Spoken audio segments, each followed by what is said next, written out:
তখনই জননেত্রী শেখ হাসিনার উপর খড়গ নেমে এসেছে। বিলেতে ঈদের জামাতে হঠাৎ চোখে পড়ল খুবই চেনা এক মুখ।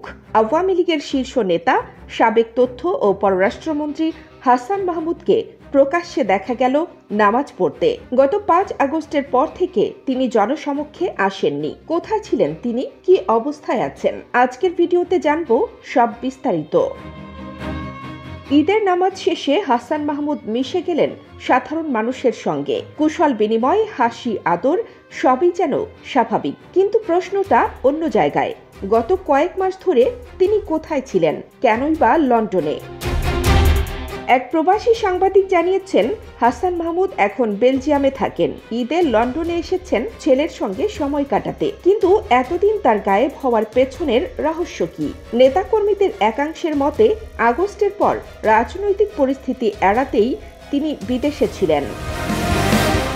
আগস্ট রেভলিউশনের পর আওয়ামী লীগের অনেক নেতাই চাপের মুখে পড়েন। হাসান মাহমুদও কি সেই তালিকায়, নাকি ব্যক্তিগত কারণেই তিনি বিদেশে ছিলেন?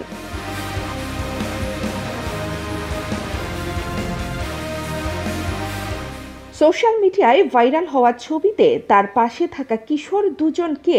সেই সাংবাদিকের দাবি, একজন তার ছেলে, অন্যজন ভাতিজা।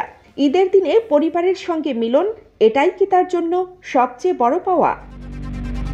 দর্শকরা, আপনাদের কি মনে হয়, হাসান মাহমুদের এই উপস্থিতি কি রাজনৈতিক ইঙ্গিত বহন করে, নাকি এটি একটি ব্যক্তিগত সিদ্ধান্ত? কমেন্টে লিখুন আপনার মূল্যবান মতামত, আর ভিডিওটি শেয়ার করতে ভুলবেন না, কারণ এই খবর এখন ট্রেন্ডিং। রাজনীতি, গুজব, সত্য মিথ্যা আমরা নিয়ে আসি প্রতিদিন নতুন আপডেট। খবর সংযোগের পাশে থাকার জন্য ধন্যবাদ।